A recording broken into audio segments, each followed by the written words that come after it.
Caio Coppola, a marionete do bolsonarismo, o bolsonarista enrustido, mais uma vez ataca e desta vez defendendo aí os golpistas do 8 de janeiro e passando pano para a atitude de Donald Trump, que concedeu perdão aos golpistas do 6 de janeiro lá no Capitólio, né, nos Estados Unidos. O Chupetinha 2.0 aí, Caio Coppola, disse até que os golpistas aqui do Brasil, né, os do 8 de janeiro, são pobrecitos, né, coitadinhos, e não merecem aí serem presos, são os coitados, aquela velha e sabuja passação de pano vergonhosa, né? Mas como já é de praxe, o Coppola levou mais uma lapada do seu colega na CNN, né? Naquele velho debate que sempre ocorre na emissora. Eu vou mostrar aqui para vocês esse momento épico, mas antes só peço que você se inscreva aqui no canal Rony Teles, deixe o seu like, deixe o seu comentário, compartilhe esse vídeo com seus amigos e, se possível, se torne membro do canal. O perdão do Donald Trump aos envolvidos na invasão do Capitólio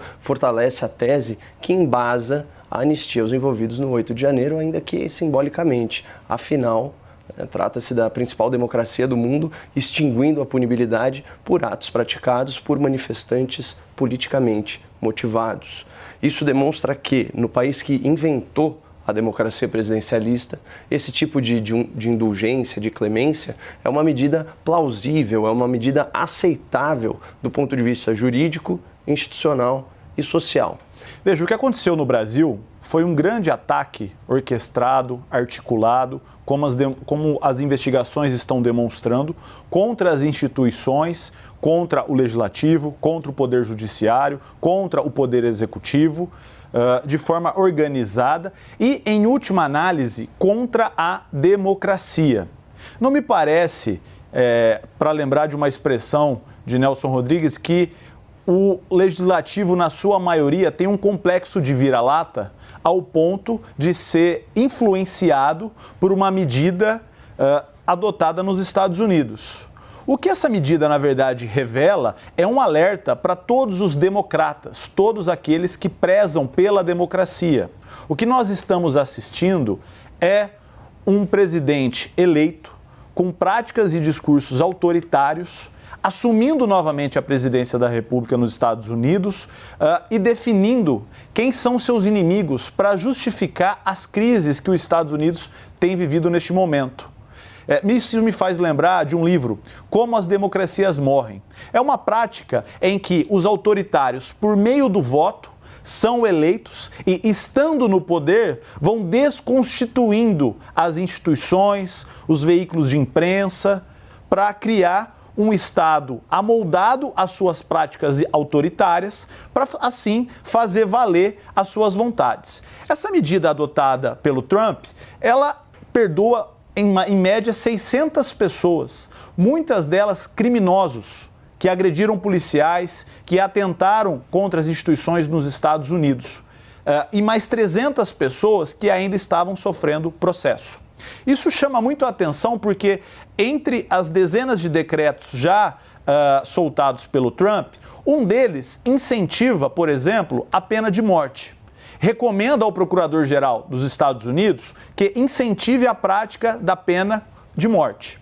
Ora, qual é o fio que está fazendo o Trump tomar suas decisões? Para os amigos extremistas, a liberdade. Para o país, a pena de morte. Então, me parece que é um conceito de liberdade completamente deturpado.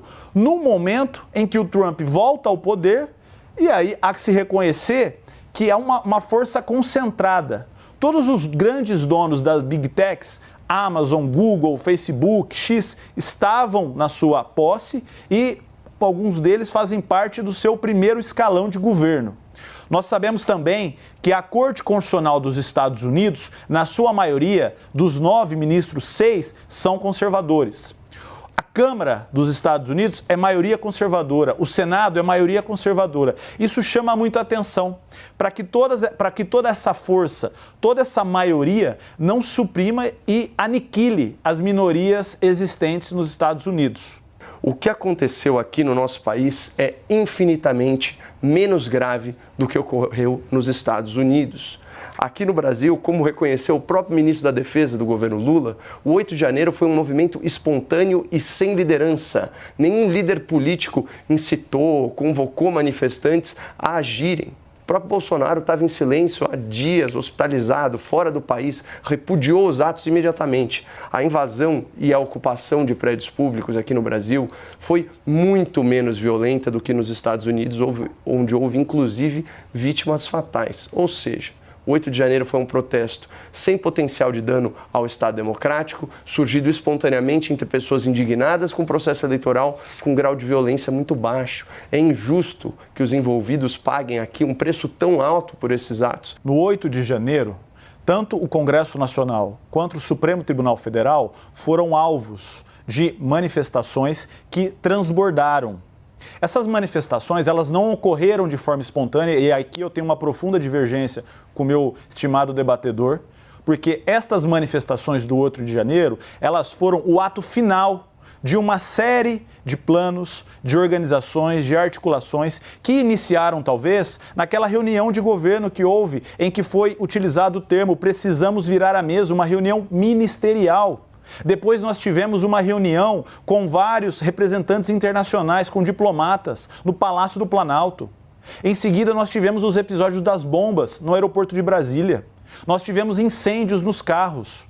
Foi descoberto recentemente pela Polícia Federal que existia um plano para assassinar o presidente Lula, o vice-presidente Geraldo Alckmin e o ministro do Supremo Tribunal Federal, Alexandre de Moraes. Houve financiamento. Há pessoas envolvidas, pelo que apontam as investigações, do primeiro escalão do governo. Nós temos até o momento membros do Exército de alta patente envolvidos. Não dá para dizer que isso foi uma manifestação espontânea. Isso é muito grave. E atentar contra a democracia, o contrário de democracia, é regime autoritário. É você não poder falar o que pensa, é você não conviver com a divergência, que era isso que esse movimento pretendia. Pretendia, ao não reconhecer a vitória democraticamente eleita, subverter o sistema para impor a sua vontade. O que aconteceu no Brasil merece investigação e punição.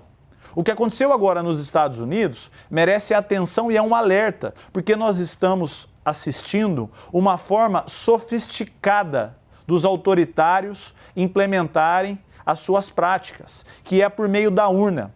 Assim como já aconteceu na história com o nazismo, em que os regimes foram eleitos e passaram a perseguir, passaram a identificar inimigos para impor a sua vontade. Não dá para ser conivente e passar pano para qualquer prática autoritária que atente contra a democracia. E pessoal, queria deixar um recado importante aqui para vocês. Se você aí tem interesse de trabalhar ou mesmo de fazer uma renda extra, trabalhando diretamente da sua casa, eu vou deixar um link aqui na descrição desse vídeo e no comentário fixado de uma oportunidade aí para você poder trabalhar usando apenas um celular ou um computador, tá? E o melhor, podendo ganhar em dólar. No link você vai ser direcionado a falar com o Clayson e lá ele vai te mostrar o que você precisa fazer para ganhar dinheiro imediatamente. É isso mesmo, pessoal. Clica no link do comentário fixado que a gente deixa em todos os vídeos. Tem também o link na descrição, tá? É só você clicar que vai ser direcionado para falar com o Clayson e lá ele vai tirar todas as dúvidas de vocês para você já começar a trabalhar aí no conforto da sua casa. Então não perde essa oportunidade, tá? Um grande beijo, até mais. Fui!